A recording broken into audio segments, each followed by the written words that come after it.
அனைவருக்கும் வணக்கம். நிகழ இருக்கும் டிசம்பர் மாதம் 4ஆம் தேதி விருச்சிக ராசியில் சஞ்சரிக்கும் புதன் பகவான் வக்ர நிவர்த்தி பெறுகிறாருங்க. இப்படி வக்ர நிவர்த்தி பெறும் புதனால் புதையல் யோகம் கிடைக்கக்கூடிய அளவிற்கு எதிர்பாராத பல நன்மைகள் ஏற்பட இருக்கு. அலட்சியம் வேண்டாம், அவசியம் பாருங்கள். அப்படி கன்னிராசினியர்களுக்கு புதன் பகவானுடைய இந்த வக்ர நிவர்த்தியின் காரணமாக என்ன மாதிரியான நன்மைகள் எல்லாம் ஏற்பட இருக்கு, கிரக நிலைகளின் ரீதியாக அமையிருக்கும் சாதகங்கள் என்ன, பாதகங்கள் என்ன, மேலும் என்ன மாதிரியான முன்னேற்றங்கள் எல்லாம் உங்களுடைய வாழ்வில் ஏற்பட இருக்குது, குறிப்பா இத்தருணங்கள்ல கிரகங்களுடைய சஞ்சார நிலைகள் என்ன என்று பார்க்கும்போது ரிஷபத்தில் குரு பகவான் வக்ரகதியிலும், கடகத்தில் செவ்வாய் நீச்சம் பெற்றும், கன்னியில் கேதுவும், விருச்சகத்தில் சூரியன் புதன் வக்ர நிவர்த்தி பெற்றும், மகரத்தில் சுக்கிரனும், கும்பத்தில் சனி பகவானும், மீனத்தில் ராகுவும் சஞ்சரிக்கிறாங்க. இந்த கிரகங்களுடைய சஞ்சார நிலைகளின் காரணமாக கன்னிராசினியர்களுடைய வாழ்வில் குடும்ப சூழ்நிலை ரீதியாக உத்தியோகம், தொழில், வியாபாரம், கலைத்துறை,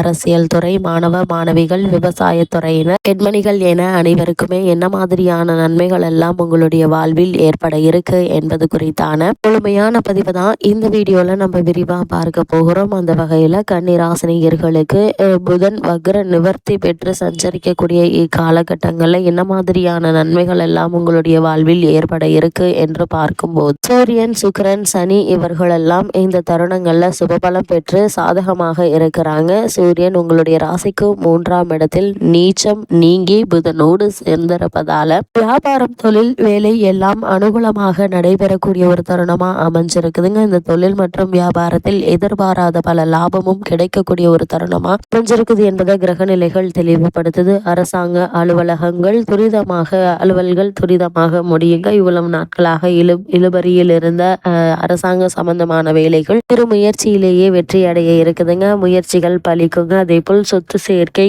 ஏற்படக்கூடிய ஒரு தருணமா அமைஞ்சிருக்குது. அதே போல் கன்னிராசினியர்களுக்கு சனி 6ல் பலமாக இருப்பதால் சங்கடங்களை எதிர்கொள்ளும் ஆற்றலை பெறுவீங்க.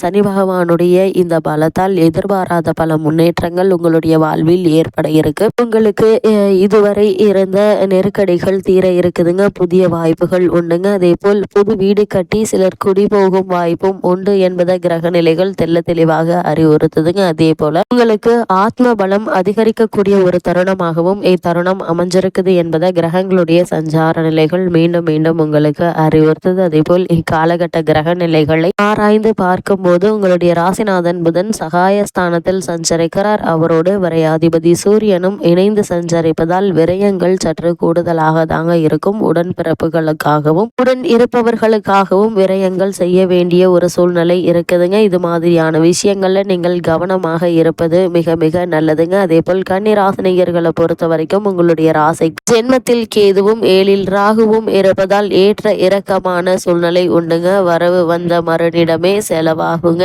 நீங்கள் என்னதான் முயற்சித்தாலும் செலவுகளை உங்களால் குறைத்து கொள்ள முடியாதுங்க. அதே போல வரவு வந்த நிமிடமே செலவுகள் வரும். வருங்காலத்தை பற்றிய பயமும் அதிகரிக்க இருக்குது. பார்க்கும் குரு வக்ர இயக்கத்தில் இருப்பதால எதையும் யோசித்து செய்வது நல்லதுங்க. எடுத்தோம் கவுத்தோம் என்று எந்த செயலிலும் இறங்காமல் ஒரு முறைக்கு இருமுறை யோசித்து சிந்தித்து செயலாற்றுவது எதிர்கால வாழ்க்கைக்கு மிக மிக நல்லதுங்க. அது மட்டும் இல்லாம கன்னிராசினியர்களை பொறுத்த வரைக்கும் இந்த புதன் பகவானுடைய வக்ர நிவர்த்தி நிகழக்கூடிய இக்காலகட்டங்கள்ல குரு பகவான் வக்ரகதியிலேயே சஞ்சரிக்கிறார். ரிஷப ராசியில் சஞ்சரிக்கும் குரு பகவான் இக்காலகட்டம் முழுவதுமே வக்ரம் பெறுகிறாருங்க. அவர் உங்களுடைய ராசிக்கு 4, 7 ஆகிய இடங்களுக்கு அதிபதியானவர். கேந்திரபத்திய தோஷம் பெற்ற கிரகம் வக்ரம் பெறும்போது நன்மையே வழங்குங்க. அந்த அடிப்படையில் பார்க்கும்போது இல்லம் கட்டி குடியேறும் வாய்ப்பும் சொத்துக்கள் வாங்கும் யோகமும் ஒண்ணுங்க. விலகி சென்ற சொந்தங்கள் விரும்பி வந்து இணைவாங்க. விவாக பேச்சுக்கள், அதாவது திருமண சம்பந்தமான பேச்சுக்கள் கைகூடுவதற்கான அறிகுறிகள் தென்பட இருக்குது. இவ்வளவு நாட்களாக இந்த திருமண முயற்சிகள்ல ஏற்பட்டு வந்த தடங்கல்கள், தாமதங்கள் நீங்கி சிறு முயற்சியிலேயே வெற்றி கிடைக்க இருக்குதுங்க.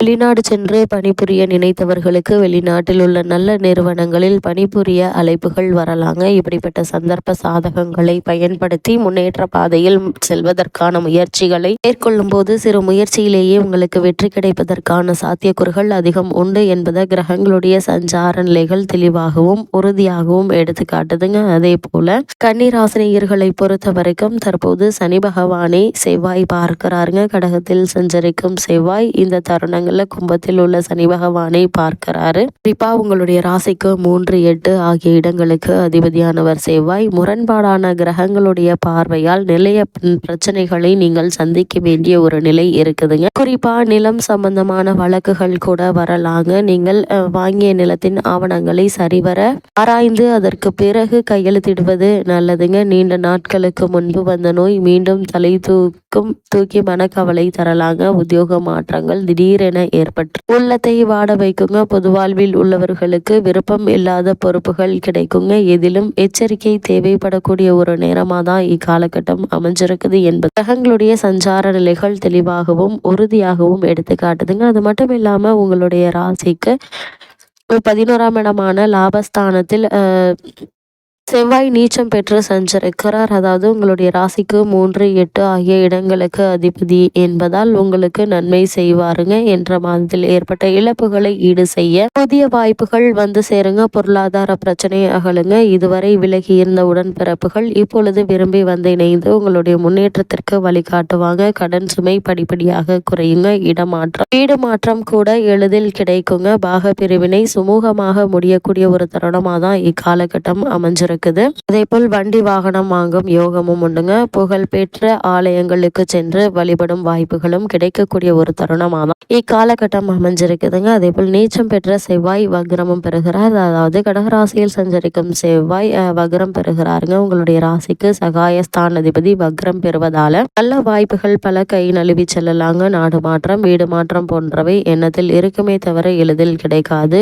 உடல் நலத்தில் கவனமாக இருப்பது நல்லதுங்க. மூட்டு வலி முழங்கால் வலி ஏதேனும் ஒரு வழி இருந்து கொண்டே இருக்குங்க. முக்கிய புள்ளிகளை பகைத்து கொள்ள வேண்டாம். நீங்கள் உண்டு உங்களுடைய வேலை உண்டு என்றிருப்பது அவசியங்க. இத்தருணங்களை பொறுத்த வரைக்கும் மகர ராசியில் சுக்கிரன் சஞ்சரிக்கிறாருங்க. உங்களுடைய ராசிக்கு தனஸ்தானம் மற்றும் பாக்கியஸ்தானத்திற்கு அதிபதியானவர் சுக்கிரன். தன பாக்கியஸ்தான அதிபதி சுக்கிரன் பூர்வ புண்ணியஸ்தானத்திற்கு வரும்போது புதிய திருப்பங்கள் ஏற்படுங்க. நினைத்ததை நினைத்த மாத்திரத்தில் செய்து முடிப்பீங்க. ஆடை ஆபரண சேர்க்கை உண்டு. என்றைக்கோ வாங்கி போட்ட இடம் அதிக விலைக்கு விற்று லாபம் தருங்க. இதனால் வண்டி வாகனம் வாங்கும் யோகமும் உண்டுங்க. புகழ்பெற்ற ஆலயங்களுக்கு சென்று வழிபடக்கூடிய வாய்ப்புகளும் கிடைக்கக்கூடிய ஒரு தருணமா அமைஞ்சிருக்குது. அதே போல் கன்னி ராசிக்காரர்கள் பொது வாழ்வில் உள்ளவர்களுக்கு புதிய முயற்சிகளை யோசித்து செய்வது நல்லதுங்க. வியாபாரம் மற்றும் தொழில் செய்பவர்கள் போட்டிக்கு மத்தியில் முன்னேற்றம் ஏற்படுங்க. உத்தியோகத்தில் உள்ளவர்களுக்கு உயரதிகாரிகளுடைய ஆதரவு குறையலாங்க. கலைஞர்களுக்கு கடின முயற்சி தேவைங்க. மாணவ மாணவிகளுக்கு விருதுகளும் வெற்றி செய்திகளும் வந்து சேரக்கூடிய ஒரு தருணமா இத்தருணம் அமைஞ்சிருக்குது. அதே போல் பெண்மணிகள் பரபரப்பாக செயல்பட்டு பாராட்டுகளை பெற்று பிள்ளைகளுடைய